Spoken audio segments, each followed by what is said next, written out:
Sabe aquela sensação incômoda? O primeiro vem o espirro. O corpo começa a ficar mole, cansado, a cabeça começa a ficar pesada. Pois é, esses são os primeiros sinais de uma gripe ou um resfriado. E a nossa primeira reação é quase que automática, é correr para uma drogaria, uma farmácia atrás de soluções mágicas, não é verdade? Mas o que será que existe de fato dentro dessas caixinhas coloridas que prometem alívio instantâneo? Exatamente isso que vamos investigar a fundo agora nessa aula. E ó, fica comigo até o final para você entender de fato o que existe dentro dessas caixinhas e os perigos que elas apresentam. E a farsa desses antigripais que promete uma coisa e não entrega. Então, se você ainda não é inscrito no nosso canal, já se inscreve e ativa o sininho para receber notificações de aulas como essa, polêmicas, em que nós vamos investigar a fundo, baseado na ciência. E lembrando, eu não tenho nenhum conflito de interesse com nenhuma dessas empresas que são aí, que produzem esses medicamentos. Eu só quero trazer à luz a farsa de alguns medicamentos que prometem e não cumprem. Pior, ainda causam dano à população, principalmente pacientes hipertensos, diabéticos e outros. Então, vamos a fundo nessa investigação. Eu prometo que você não vai se arrepender de ficar comigo até o final. Para vocês terem uma ideia da dimensão desse mercado, o volume de vendas de antigripais no Brasil, presta atenção, saltou incríveis 31%, ó. Isso mesmo. Isso comparado ao ano anterior foi mais de 11%.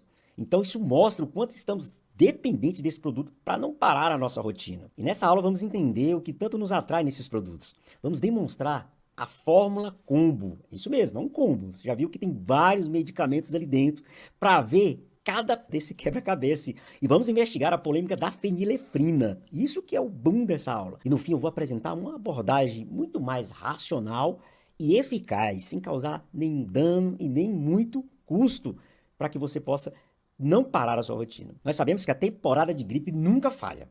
E com ela surge um mercado gigantesco e previsível. A promessa na prateleira é poderosa.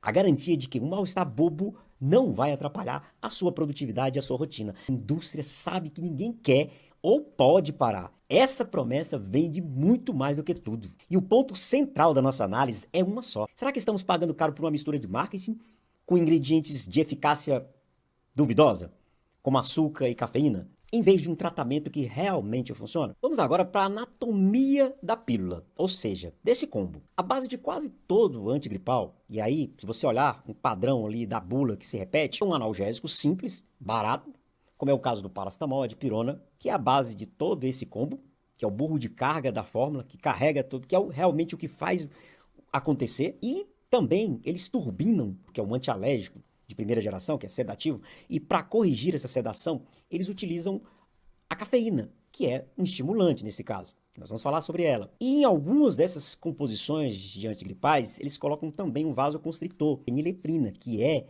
duvidosa essa ação da fenilefrina. Eu vou mostrar isso para vocês, que a FDA já bateu o martelo e nós vamos conversar sobre essa ação duvidosa da fenilefrina como vasoconstrictor. Então é assim que a gente vai destrinchar. E aqui você pode ver, nós vamos fazer essa anatomia olhando cada uma das substâncias presentes nesses combos e eu vou te mostrar que é surpreendente o que a gente vai descobrir aqui. Mas a coisa fica um pouco mais curiosa. Se a gente olhar aqui o resto da combinação, eles colocam um antialérgico que diminui a coriza, beleza? Um antialérgico de primeira geração. O que parece ótimo nesse primeiro momento, a gente olhando assim. Mas o efeito colateral dele é sono. E o que eles fazem para resolver isso? Eles colocam a cafeína, um estimulante, na mesma fórmula. Mas vamos lá, vamos seguir aqui para você entender um pouco mais.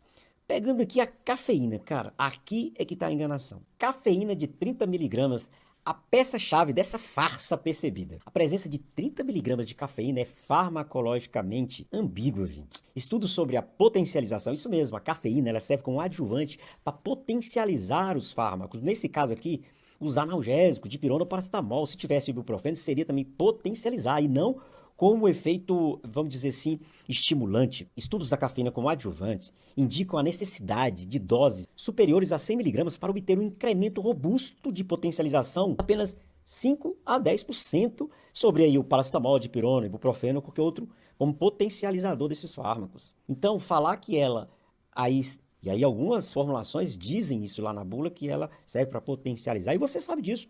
Mas uma formulação de 30% é apenas uma farsa, servindo somente para estimular por conta da reação do antialérgico, que é sedativo. Então ela está servindo para corrigir a sedação do antialérgico, fazendo um processo aí mínimo de estimulação, e aí dá aquela falsa sensação de que você está bem, porque ela apenas está estimulando, mas a gripe não foi curada ou o resfriado. É assim que funciona, é uma farsa. E você vê que essas formulações estão todas aí cheias. E nós vamos ainda ter mais polêmicas, principalmente na felinefrina, que essa sim é polêmica. E nós vamos, com a luz da ciência, baseada em evidências, nós vamos mostrar todas essas faces. Agora aqui, o consumidor realmente, ele está sendo lesado. É isso mesmo. Se a gente pegar aí os famosos sachês, vamos pegar esse sachê aí de 5 gramas, vamos pegar ele como exemplo. Apenas 500 miligramas é remédio de verdade, que é no caso do paracetamol. Então, se a gente pegar aqui, ó, esse sachê de 5 gramas e transformar em miligramas, nós vamos ter aí 5.000 miligramas. E se a gente tirar em azulzinho aí, como tá vendo aqui, se a gente tirar em azulzinho aqui o paracetamol, os 500 miligramas do paracetamol, sobra de açúcar e recipientes e corantes, aromatizantes, sabores artificiais aí, 4.500 miligramas. Presta atenção nisso. Olha que interessante como que isso é lesar ou não é o consumidor. Ó, vamos pegar aqui, ó. Em um sachê de 5 gramas, que é convertido em 5.000 miligramas, até 90% do conteúdo dele, porque se você tirar o paracetamol, que é 500 miligramas, fica 90%. Então, o paracetamol aí, os 10% aí é paracetamol. O restante é açúcar e outros recipientes. Agora pensa, gente, numa posologia de 6 envelopes por dia, isso pode significar uma ingestão de 27 gramas de açúcar, quase o mesmo de uma lata de refrigerante. Então o consumidor, você está pagando pela experiência sensorial, um chá quente, e não pela farmacologia, porque, na verdade, o paracetamol é, como foi falado, até usei essa expressão do burro de carga, é o cara que faz efeito. Então o restante aí pensa, aí aqui você já começa a imaginar no famoso risco oculto. Então olha que interessante, eu estou aqui fazendo uma análise com você de uma dessas formulações, agora em pó, e tem xarope também, que segue o mesmo padrão. O xarope também é uma determinada quantidade em gramas e somente o paracetamol. Então, é ou não é uma farsa desses antigripais? Agora vamos entrar num dos ingredientes mais polêmicos aqui da nossa discussão. A fenilefrina. Ela é vendida como descongestionante nasal aí, super eficaz. Mas a ciência internacional tem um veredito categórico sobre ela.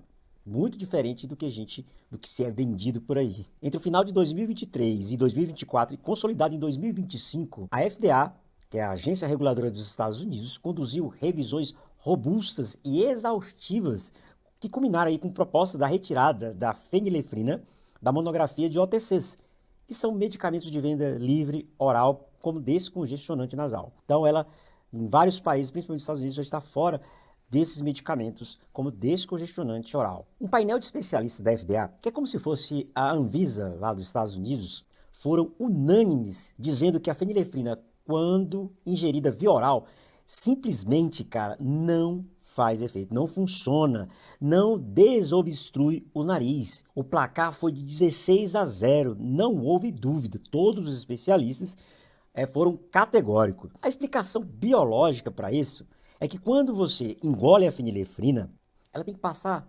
primeiramente, via oral, tem que passar pelo fígado, que é a veia porta hepática. Esse medicamento, essa fenilefrina, essa substância, ela sofre um metabolismo de primeira passagem. Ou seja, metabolizada ali, que o fígado tenta, de toda forma, eliminar essas substâncias que para ele é estranho. No caso, a fenilefrina é estranha, como qualquer outro medicamento. E esse metabolismo de primeira passagem elimina praticamente toda a fenilefrina, ficando apenas 1% para cair na corrente sanguínea, ou seja, na circulação sistêmica, para realmente suas ligações lá nos seus receptores e fazer seu efeito como descongestionante. Então, foi categórico essa retirada, por quê? Porque biologicamente ela é inviável, ela tem 1% só de ação depois de metabolizada pelo fígado, então não tem como, não existe. Por isso, eu comprovo para você que é uma farsa a fenilefrina como descongestionante. E isso é muito importante. Mesmo com esse consenso científico global, aqui no Brasil a fenilefrina continua autorizada pela Anvisa e presente aí nos antigripais mais vendidos. Aí, ó, uma leva de antigripais, Naldecon, Simigrip, Corestina, o Vic, seja aí sachê, tá Cara, são muito mesmo. Resfenol, Resfedril.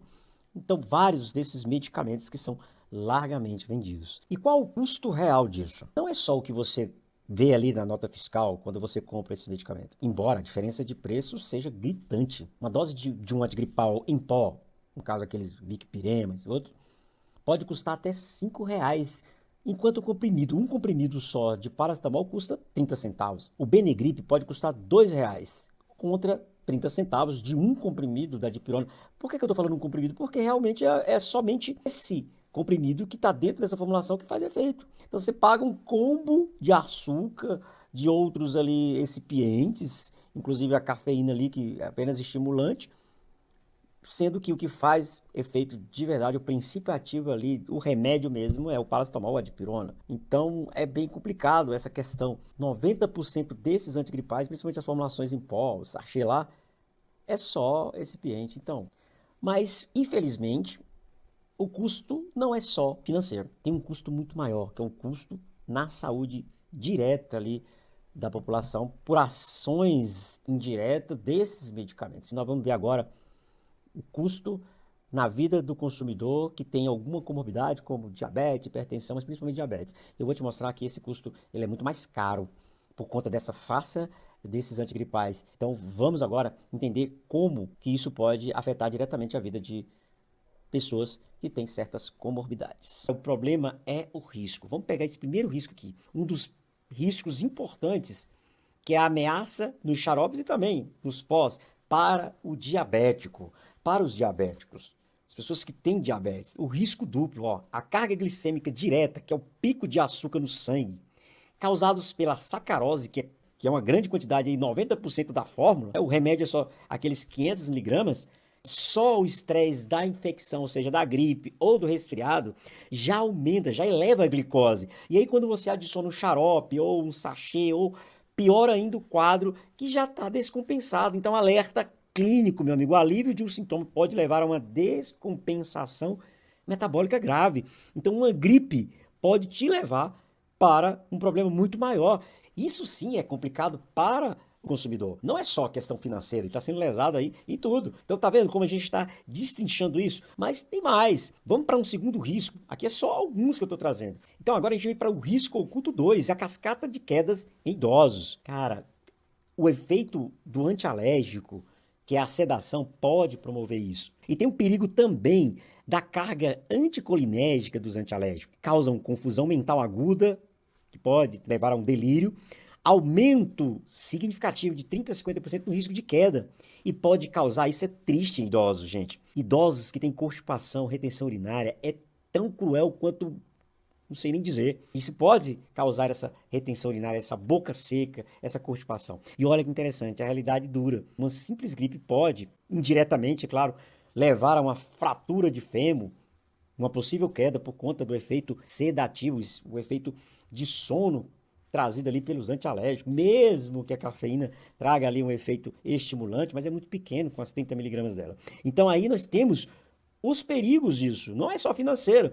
E a gente vai observando isso, mas tem outras armadilhas mortais aí nessas composições, principalmente por conta da automedicação. A gente sabe que a maioria desses medicamentos, eles são de venda livre, eles são os MIPs, medicamentos isentos de prescrição. Então as pessoas compram mesmo. Então presta atenção no que pode ocasionar. Aqui nós temos uma armadilha mortal, no caso da automedicação, que é o caso da dengue. Lembra? Coristina D, que tem lá na sua composição ácido acetil salicílico, que é aspirina, o uso de antigripais com ácido acetil salicílico, nesse caso aí, essa formulação aí, em caso de suspeita de dengue, gente, é absolutamente contraindicado, que aumenta o risco de hemorragia, não tem como. Ainda tem, dentro dessa armadilha da automedicação, nós temos também overdose de paracetamol. O que isso significa? É você comprar um Resfenol, que já tem paracetamol, 400 miligramas, você vai e compra, digamos, também lá, aquelas vendas casadas que muitas drogarias têm essa prática,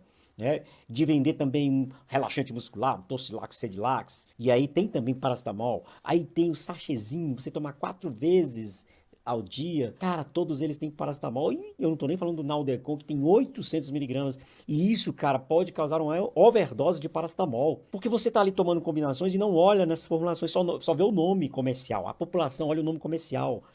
Então ela não consegue mensurar isso. E ela já toma paracetamol como analgésico, como antitérmico. Aí vem tomando esses antigripais também como relaxante muscular. E aí nós temos aí uma overdose de paracetamol que pode levar aí uma dose tóxica acima de 4 gramas. Aí eu não tenho glutatião para fazer, às vezes, e transformar aquele metabólito que é tóxico num metabólito excretável, e aí nós temos ali morte de hepatócito. Ou seja, o fígado vai sendo lesado, e a gente tem perda desse fígado aí, consequência disso pode ser até a morte, e é o que acontece.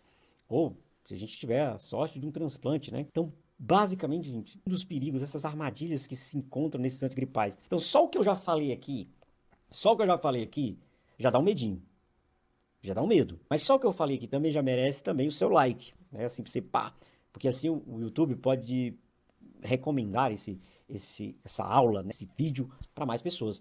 Mas você tá entendendo? Tá conseguindo acompanhar, pegando a visão? Então, o custo dessa conveniência, gente. Agora nós vamos para farmacologia clínica mesmo. Ou seja, o que você, profissional de saúde, frente a essa farsa dos antigripais, você pode fazer ele diretamente para o seu paciente, para a população em geral. Primeira coisa, desmonte o combo. Sempre que possível, oriente o seu paciente a fazer uso do remédio mesmo que faz efeito, no caso, ou paracetamol ou a dipirona. Nós vimos aí que se a gente pegar um sachê de 5 gramas, 4,5 gramas é de açúcar e outros componentes QSPs lá. Então oriente seu paciente a fazer uso do medicamento em si. É mais barato e é realmente o que faz efeito para dor, febre. E cuidado com os vulneráveis, com os idosos, a cascata iatrogênica. Então evite medicamentos, esses antigripais aí, que tem aí antihistamínico, que tem aí medicamentos que possam aumentar a carga muscarínica, ou seja, fazendo com que esse paciente tenha riscos aí de queda pela sonolência, efeito adverso lá do antialérgico, a carga muscarínica, ou seja, colinérgica, que a gente tem desses medicamentos, que pode levar o paciente à constipação, retenção urinária, boca seca, e principalmente pode levar o paciente a ter um risco aumentado de queda, viu lá, de 30% a 50%, isso pode levar a uma fratura de fêmur. Então, evite que o seu paciente faça uso desses medicamentos. E oriente seu paciente também, principalmente os que têm diabetes, os diabéticos, a não tomar medicamentos que têm uma carga muito alta de sacarose, de açúcar, que pode também elevar aí e descompensar aí a glicose do paciente. Então, evite isso. Olhem para esses pacientes, façam uma anamnese bem feita, tire esses medicamentos que são apenas uma farsa, só para enganar o cliente ali, e que no caso é o nosso paciente. Então, essa é uma prática. Se tem problema para descongestionante, se está precisando de um descongestionante, você já sabe que a fenilefrina é um medicamento que é um placebo. Cara, aqui no Brasil você vai encontrar formulações de 4 miligramas, sendo que 10 miligramas já tem efeito placebo. Já não... Além do mais, o processo de metabolismo de primeira passagem elimina totalmente. Então, se vai desobstruir as narinas, use soro, lavagem nasal com soro fisiológico, tranquilamente. E vai fazendo isso repetidamente, que você consegue tranquilamente eliminar essa obstrução. Então assim, você vai fazendo aí a clínica de verdade e evitando essa farsa. E eu consegui provar para você que esses medicamentos, uma grande gama desses medicamentos não vale nada. Só serve para causar dano no bolso e também na vida do paciente, principalmente os idosos. E aumenta um custo de vida e um custo financeiro. Então, espero que você tenha gostado. E mais uma vez, se gostou, já senta o like, não esquece. Né? Gostei. E também, se você ainda não se inscreveu, esqueceu por algum motivo, já se inscreve e ativa o sininho para ser notificado aí de novas aulas dessa que a gente vai conversar, fazendo aí uma avaliação aí desses medicamentos, ou seja, uma investigação direta. Então, viva o poder do conhecimento e quando o farmacêutico ou o profissional de saúde não pensa, é o nosso paciente que padece. Até a próxima aula.